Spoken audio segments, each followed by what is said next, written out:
Hi there, welcome to Swanton Learning and Development Dementia Awareness. Today we are going to look at how best we can support the people that we care for and our family and friends who may be living with dementia to achieve their best care outcomes and to really ensure the best quality of life for those individuals. It's really important that we actually understand what is dementia and how is that impacting on the person that we support or love, and how best to put a support plan in place for that individual. To do this, we have to understand first and foremost what is dementia. When we ask that question, typically the answer always back is issues with memory and sometimes outbursts of aggression. However, what the definition of dementia is a collection of symptoms that affects the brain and impairs an individual's ability to remember, think or make decisions life. Alongside this though, people can also suffer with sensory immobility and emotional impairments that can then also lead to further complications and comorbidities further down the line.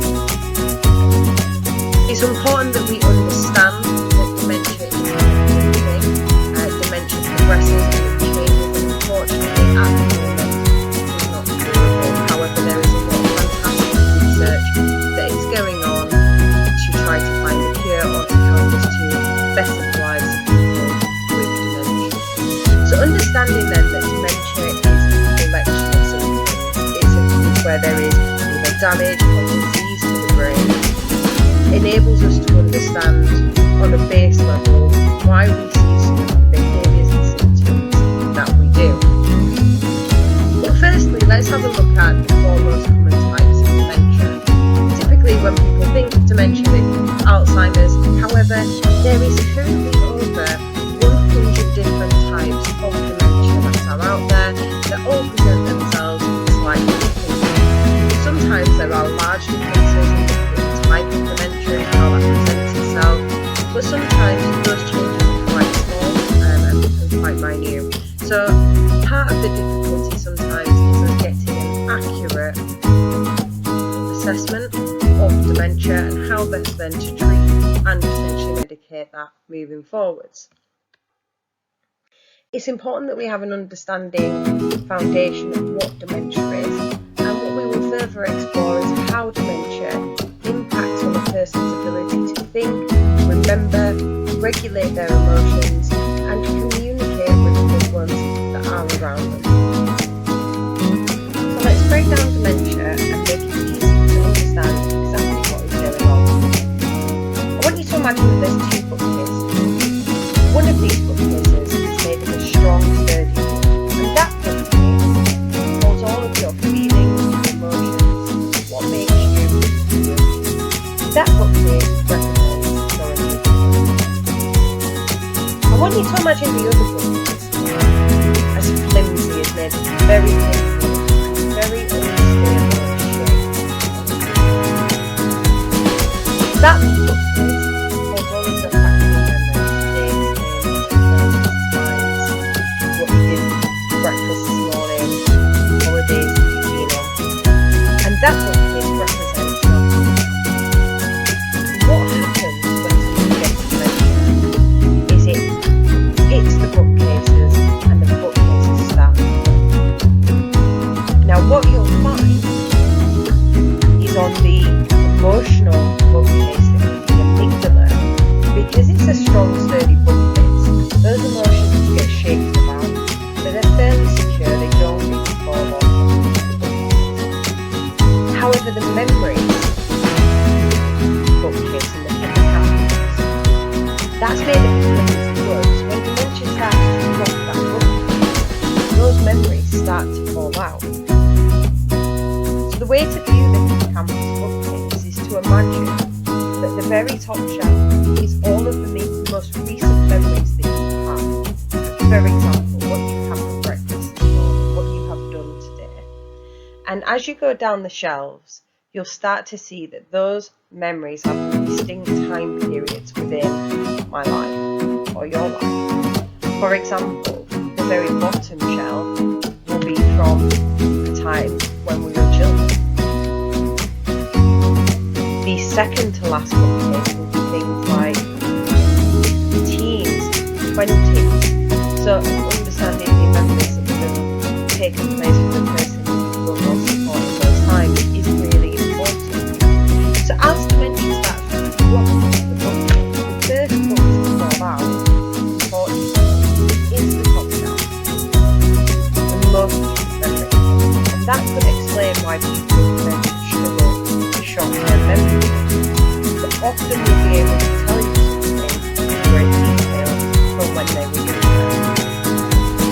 So what's really important to understand is that whilst these memories are falling out, over in the emotional bookcase, that's still jittering about, but they're still there. Those emotions that make that person who they are is still there. Now, what does that mean in practical terms? I want you to imagine that you've taken a look at your loved out, and you go out to the beach and you get an ice cream and you have a great time, you have all of this lovely memories, and then on the way back, that person starts to forget that they've been to the beach. They start to forget what's happened. You might be thinking, I can't do this anymore, this is really difficult, they don't remember who I am, it's very distressing. But what you've got to also consider is what's going on in the emotional bookcase. Whilst they were with you, they felt warm and loved and happy.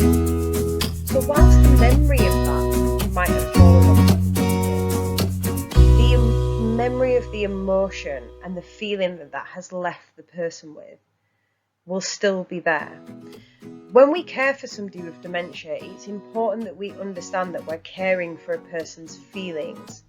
As much as it is a physical aspect to the care, it is a lot more about ensuring that person's well-being, emotional and physical well-being, to ensure that they live the very best lives possible.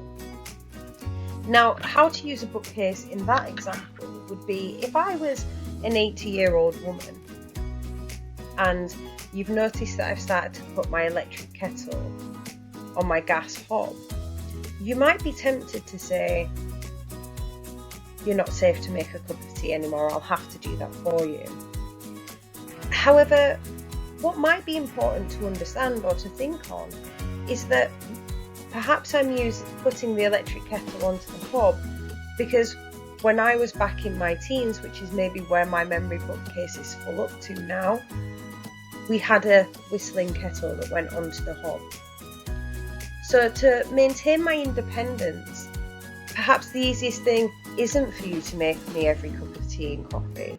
It might just be to get me a whistling kettle because everything else might be fine. And therefore you're embracing my reality and it might work for a short time. That might not be the solution for everybody, but it might be the solution for me. 4 common types of dementia is Lewy bodies, Alzheimer's, vascular dementia and frontotemporal dementia. Each of these types of dementia will impact a different type of the brain. And depending on the part of the brain that has been impacted will depend on how those signs and symptoms present themselves. As an example, somebody with Lewy bodies dementia tend to be more drowsy throughout the day, but up and awake and active throughout the evening. They might also suffer from hallucinations, restlessness, and sometimes as the disease progresses, become increasingly paranoid, confused, and ultimately leads to speech impairment. Somebody with Lewy bodies, it's really important that where we can, we're embracing their reality to ensure that we are able to fulfill their well-being needs and able to treat them with the dignity and respect that is required. Alzheimer's disease. People with Alzheimer's begin to struggle with everyday tasks such as keeping track of their purse, their wallet. They can have increased memory problems and difficulties with spatial awareness. As an example of that, somebody with Alzheimer's disease, if you see a black rug on the floor, they may not see a black rug on their floor, they may just see a hole. And for love or money, trying to get them to step onto that rug is going to be impossible, because you're essentially asking them to step into a hole. So understanding how that impairs them and their sensory abilities helps us to understand how to avoid behaviours and how to avoid distress behaviours from people with dementia. For example, we remove the rug or we walk around the rug, as opposed to trying to get somebody to do something that they're clearly distressed about doing, even if it doesn't make sense to us. They can also suffer with difficulties with reading and writing, and will start to suffer with a shortened attention span. Vascular dementia is usually quick, and it follows an onset of an incident, which could be a stroke or damage to the brain. Symptoms start generally quite slowly, but then progress very rapidly. And it starts off with becoming confused. They may have difficulties with their walking, their balance. They can have problems with planning and understanding the steps within the planning process. And they can also have changes to their mood and personality. The person that you might have known before they became before they had dementia, and the person that they are after the dementia, while at the core fundamental is still the same person, there can be some changes to personality type, but it is just down to the brain disease, not down to the individual. And it's really important that we do remember that. You've then got frontotemporal dementia, which impacts the frontal lobe of the brain, and that can change significant personality and behaviours. They may have an increase in swearing, stealing, sex, or a deterioration in personal hygiene habits. They may also present themselves with socially inappropriate, impulsive or repetitive behaviours, impaired judgment, lack of empathy and decreased self-awareness. So in all of these types of dementia, you can see here that those signs and symptoms are presenting themselves in a different way, dependent on the type and the part of the brain that has been infected. And what's really important for us to understand with all of this is that we treat the person first and the dementia second, and we understand that there is a person behind the dementia. And the reason for that, once we are able to do that, is we are able to provide a really good care outcome for that individual and really enable them to live a well-meaned life as well. Person first, dementia second. Essentially is a way that we can view dementia and the people that we care for or our loved ones who are living with dementia at the moment. It's important that we see the person first and the condition second, and not to see a person with dementia as just dementia. What that means is understanding that people are individuals with their own beliefs, cultures, likes, dislikes, hobbies, interests, personality types, feelings and religion. And it's really important for us to have a full histology of that person, to accurately care for them and to understand their routines, to provide effective person-centred care.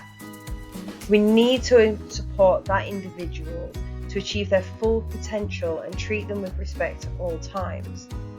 For example, if you have a postal worker who has now moved into your care home and they're used to getting up every single day at 3 a.m. to start their post round, what we might find is the behaviour of that person is to start waking up at 3 o'clock or around 3 o'clock or early hours every day. And when we try to get them to go back to bed, that person might become a bit distressed or a bit unhappy about that. If we understood that that's that person's routine though, what we might be able to do is enable to embrace that person's reality and support them through their post round. As long as they're not going into a resident's room and they're not disturbing everybody, if they want to get up and wander around and believe they're delivering the post, then that is absolutely fine. That's embracing their reality and it's making them happy. We also need to make sure we tailor any activities and interactions around an individual to help reduce their behaviours, improve well-being and also improve staff engagement of people who look after somebody with dementia. Fantastic resource that we have available here There's magic tables, so that can be tailored for each individual person. A whole range of activities that can be used from the bed, from the lounge, on the floor, on the ceiling. That is a fantastic resource for people with dementia to improve well-being and interaction as well. Most importantly though, it's really important that we do not stereotype a person with dementia. It's a very unique experience for them, and they are still a person. Having a good understanding of a person-centered approach to dementia. So the way in which a person is being treated will have an effect on how they're feeling. Just the same as if somebody was to treat you unfairly, you would feel unhappy, frustrated. The same feelings would be relevant for somebody with dementia. If I treat you kindly and warmly, you'll feel happy. So there are several factors we take into consideration when we are looking at a person-centered approach to dementia. And that will be things like the neurological state, so is there any damage to nerve cells, personality, who is that person, what is that person's personality type, and what is their core fundamental personality type as well. There's several different personality types that can be on display, so adapt, cope, ignore, deny, cover up or give up. And once we identify that, we're able to adjust our approach and try to assist that person in helping to deal with the situation that we're in. Their life history is really important.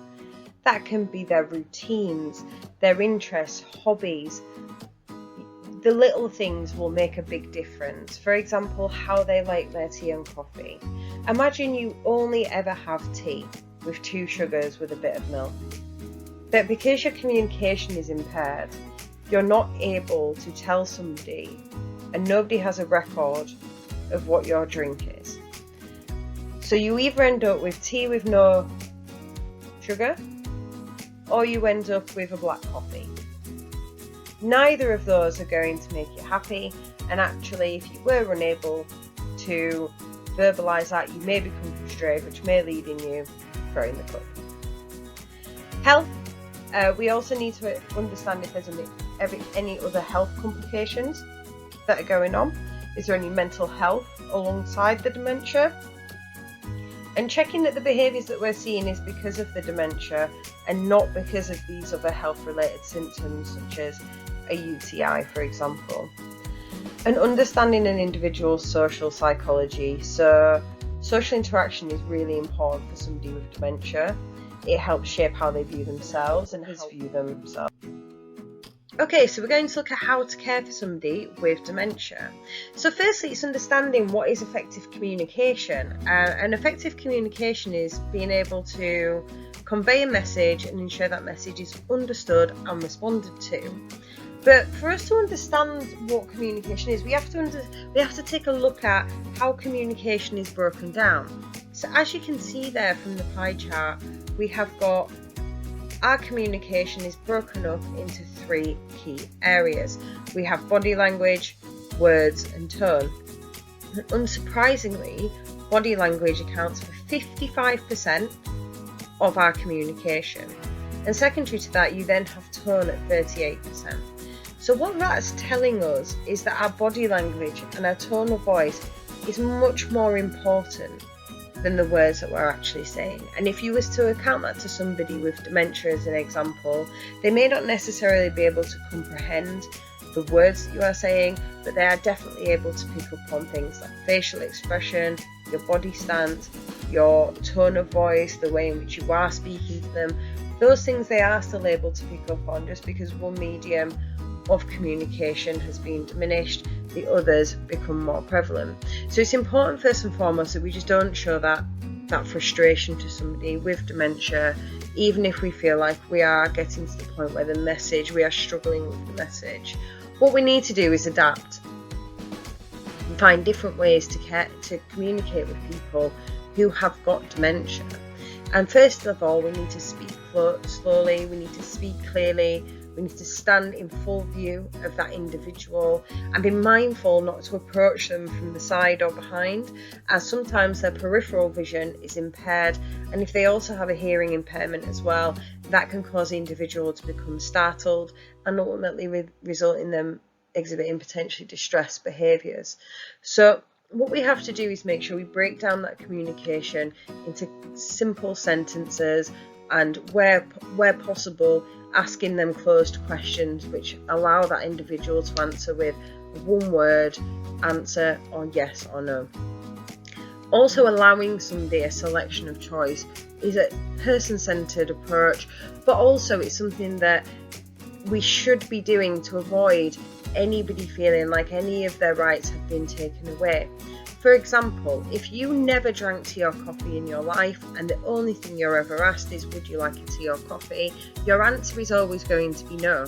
If no other refreshments have been explored with you, have been asked of you, and you're not able to formulate the words to say I would like a smoothie or I would like a hot chocolate, then you're never going to get those things, which can ultimately lead to people becoming frustrated and resentful.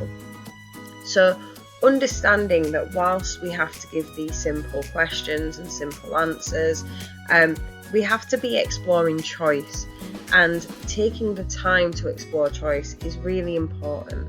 So tea? No. Coffee? No. Smoothie? No. Hot chocolate? Yes. It takes a little bit longer in that interaction with the individual, but we really need to ensure that we are exploring everything that we can to ensure that person is well nourished and happy. Where people do struggle, who have dementia, who struggle with verbal communication, we can also adapt non-verbal signals and also the use of flashcards or prompt cards. This enables them to still interact with us and still tell us what their choices and decisions are.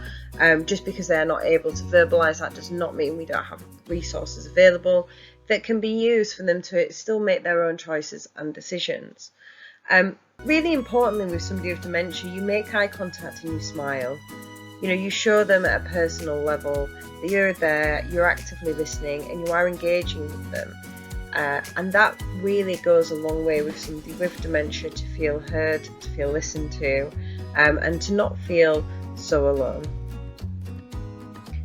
So I want you to imagine that you're in a place that is unfamiliar to you, and you're not surrounded by people that you know. You don't recognise anybody, it's really noisy, the sounds are different, the smell is different, the people are different, the decor's different, and you've just found yourself in this room. And everybody that goes past who you're asking for help from can't understand you, even when you're just asking for something really simple like a drink or where you are, and nobody can understand what you're saying. I just want you to take a moment just to think about how you might feel in that situation. Do you think you feel maybe a bit confused, a bit scared, a bit frustrated, getting angry at people for not understanding something that you think is really simple, but you can potentially understand them? So I just have a think for a minute about how that would make you feel. Yeah, I think all of those feelings would definitely be valid, and it's important for us to understand that somebody with dementia is living that on a day-to-day basis. So it's important when we are approaching communications with somebody with dementia that we understand the person on the other side of that, and that we understand how that is impacting their day-to-day life, their day-to-day well-being, emotional well-being, when they're feeling this scared and confused state.